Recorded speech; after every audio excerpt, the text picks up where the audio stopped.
The forest was quiet in a way that felt wrong, not peaceful, not calm.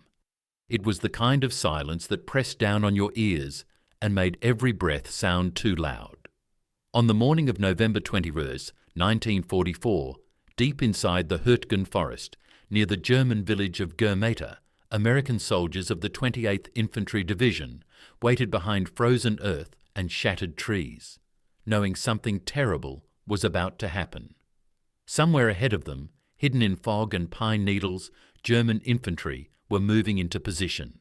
They had orders, they had numbers, and they had field telephones connecting them like nerves in a living body.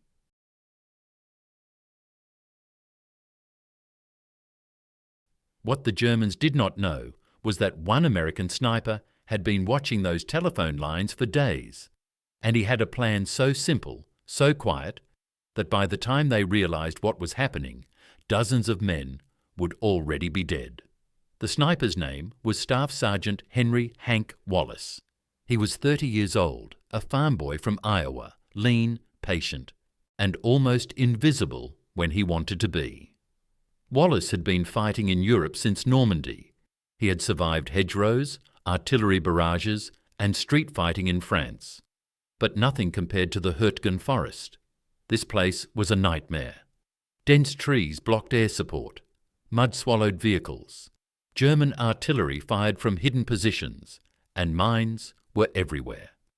Men died without ever seeing the enemy. By late November, Wallace's company had been reduced to barely half strength.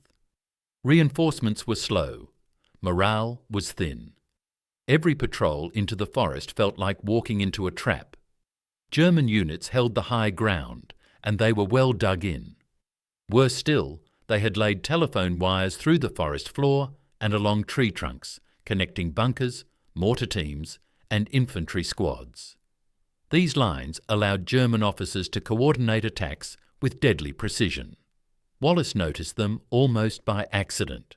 2 days earlier, during a slow crawl forward at dawn, he saw a thin black wire running along the base of a tree. It disappeared into the ground, then reappeared several yards later. He followed it with his eyes, then another, and another. This forest, he realized, was wired like a switchboard. Most soldiers would have ignored it. Wallace did not. He understood something from his time in France. German units relied heavily on field telephones. Radios could be intercepted or jammed. Wires could not. A telephone line meant command, coordination, and confidence. Cut that line, and a unit could become blind, but Wallace wasn't thinking about cutting them. He was thinking about using them. That night, as freezing rain tapped against his helmet, Wallace lay in a shallow foxhole with his spotter, Private First Class Eddie Morales, from New Mexico. Morales was young, sharp-eyed, and trusted Wallace completely. They whispered quietly, barely moving their lips. Wallace explained his idea in pieces, not all at once. He spoke like a man, testing his own thoughts. German soldiers, he said, repaired their lines constantly. Artillery fire snapped wires, tanks crushed them, trees fell. Whenever a line went dead, someone had to fix it. Usually one man, sometimes two. They followed the wire, they knelt, they focused on the repair. And while they did that, they stopped watching the forest. Morales understood immediately. He didn't smile, he didn't nod. He just looked at Wallace and said softly that it could work. At first light on November 21st, Wallace and Morales moved forward into a position overlooking a shallow draw that ran between two German-held ridges. From there, Wallace could see at least 3 separate telephone lines stretched between trees and buried in the leaf litter. He took out his knife and gently cut one. Then they waited. It took less than 15 minutes. A single German soldier appeared, moving cautiously along the wire. He wore a grey greatcoat and carried a tool pouch. His rifle was slung over his shoulder, not in his hands.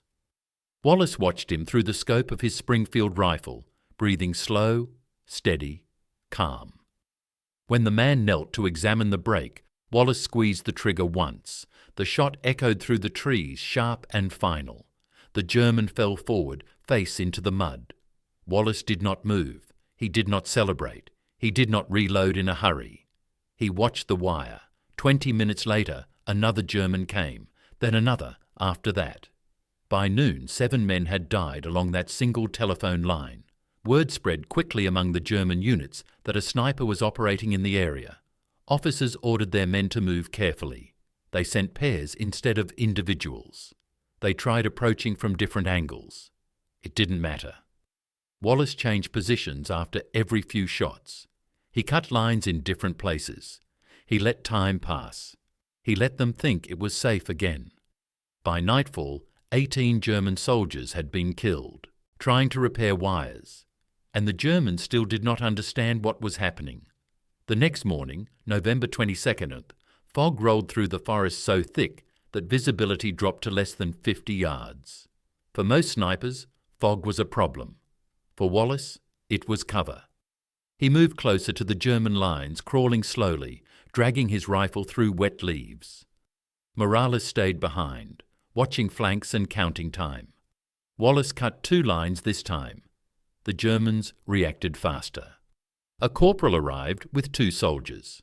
One stood guard while the other worked. Wallace waited. He did not shoot the man holding the rifle.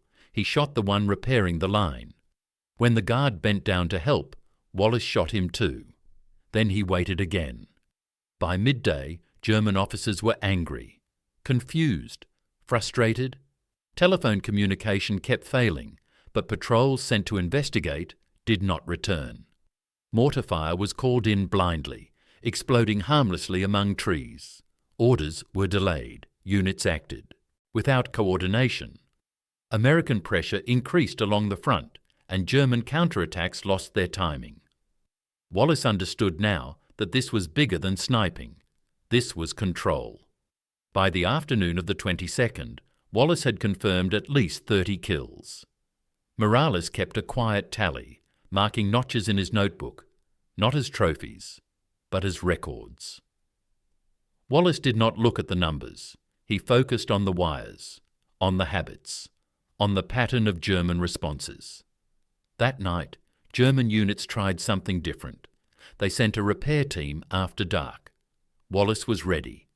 He had learned that German field telephones often used insulated wire that faintly reflected moonlight. Barely visible, but visible enough.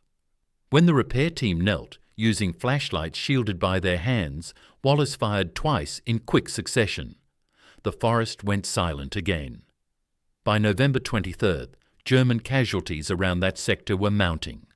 American infantry began to notice something strange. Attacks that should have been coordinated came in pieces. Mortar fire landed late, or not at all.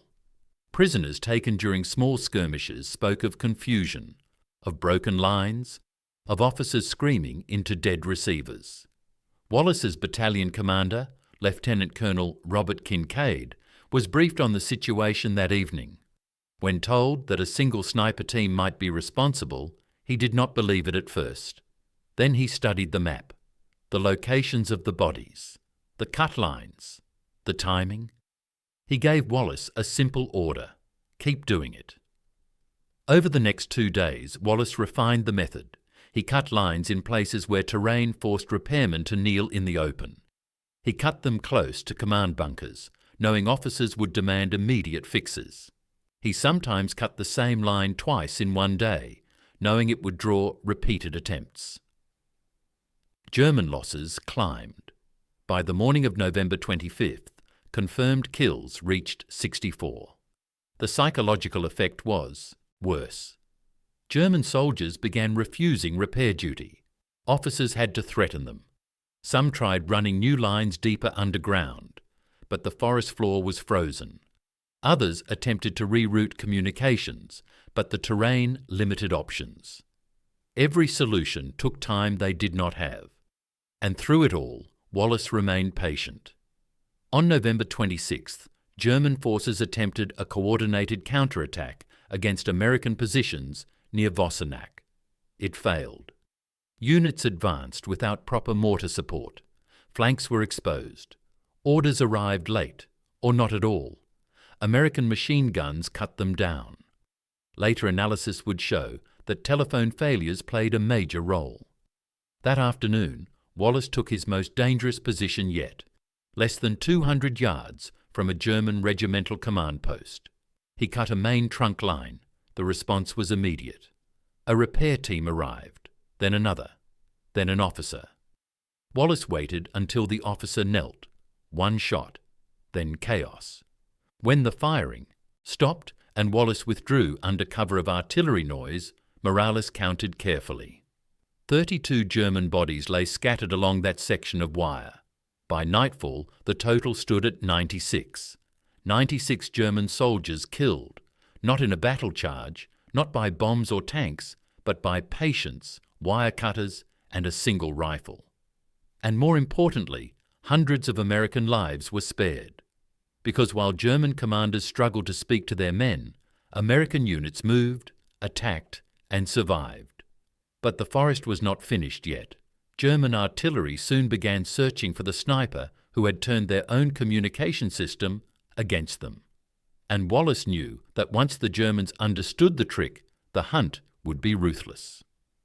By the evening of November 26, 1944, the German command finally understood that something was very wrong in the Hürtgen Forest. This was not random bad luck. This was not artillery damage. This was not a broken radio net. Someone was deliberately hunting their communication lines. And whoever it was, he was very good.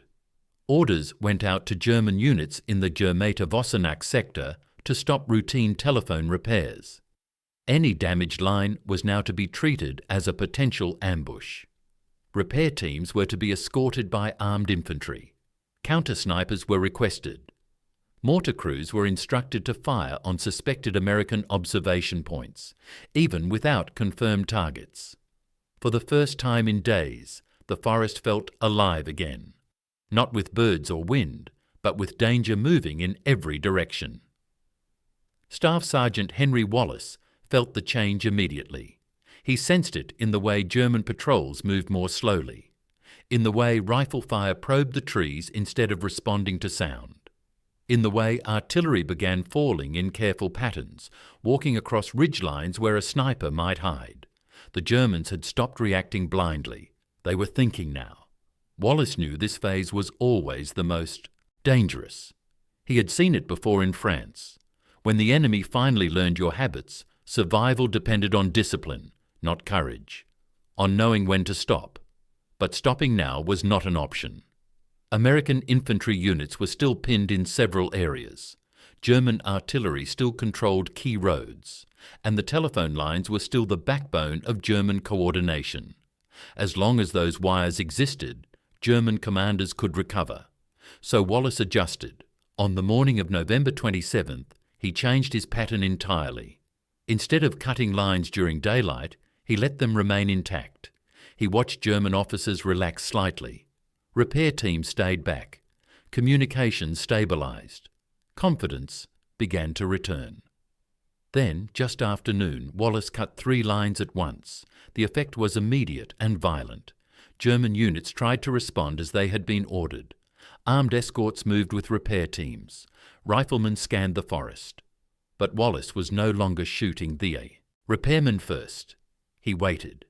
He watched who gave orders, who pointed, who knelt where command decisions were made. Then he fired. Within minutes, 2 non-commissioned officers were down. Confusion followed. Orders conflicted. Men shouted. Someone fired wildly into the trees, giving away positions. Wallace shifted 10 yards to the left, fired again, and disappeared. German mortar fire slammed into his previous position seconds later. That night, German counter-sniper teams moved into the forest. These were experienced men, many from the Eastern Front. They knew how to hunt patiently. They studied shell casings. They followed disturbed ground. They listened. Morales warned Wallace just in time. A rifle round snapped through branches inches from Wallace's head, burying itself in a tree behind him. He did not flinch. He rolled slowly into a depression, pressed his face into wet leaves, and stayed there for nearly an hour without moving. When the counter-snipers finally withdrew, Wallace crawled back to American lines, soaked, shaking, and exhausted. It was the closest call of his career. Lieutenant Colonel Kincaid met Wallace that night and gave him a choice. He could be pulled back. No questions, no blame. 96 confirmed kills was more than enough. The damage was already done. Wallace asked one question: are the Germans still using the lines? They were. Wallace nodded and went back out before dawn. November the 28th was colder. Snow dusted the forest floor, making movement louder and more dangerous. Visibility improved slightly, but that also meant Wallace was more exposed. German artillery continued searching likely sniper positions. Trees shattered. Shrapnel screamed through the air.